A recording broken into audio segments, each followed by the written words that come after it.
কবি পরিচিতি ও সাহিত্য পর্যালোচনা। কবি সুদীপ্তচন্দ্র সিংহ। কবি সুদীপ্তচন্দ্র সিংহ জন্মগ্রহণ করেন 16 ফেব্রুয়ারি 1980 সালে নেত্রকোনা জেলার পূর্বধলা উপজেলার রাজপাড়া গ্রামে। পিতা সন্তোষচন্দ্র সিংহ ও মাতা মীনারানী সিংহ। ছোটবেলা থেকেই তিনি প্রকৃতি, মানুষ ও সমাজ নিয়ে গভীরভাবে ভাবতেন।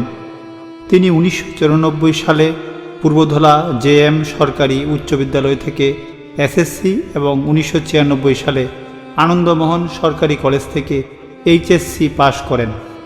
পরে বাংলাদেশ কৃষি বিশ্ববিদ্যালয় ময়মনসিংহ থেকে কৃষিবিজ্ঞানে সম্মান 2000 এবং ক্রপ বোটানি বিষয়ে স্নাতকোত্তর 2004 ডিগ্রি অর্জন করেন।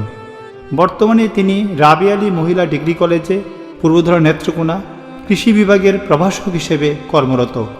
পাশাপাশি তিনি একজন মানবিক ও সচেতন কবি হিসেবে সাহিত্য জগতে সক্রিয়। কবিতা নিয়ে সংক্ষিপ্ত পর্যালোচনা। কবি সুদীপ্ত সিংহের মূলত মানবিক আবেগ, প্রেম, দ্বন্দ্ব, সমাজ চেতনা ও দেশপ্রেম নিয়ে গঠিত।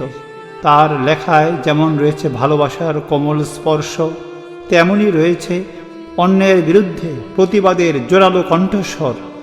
Conflict, a beautiful women, storm clouds, 21, why violence, rights of a teacher প্রভৃতি কবিতায় তিনি সমাজ, সম্পর্ক ও আত্মার গভীর কথাগুলো সহজ ভাষায় তুলে ধরেছেন।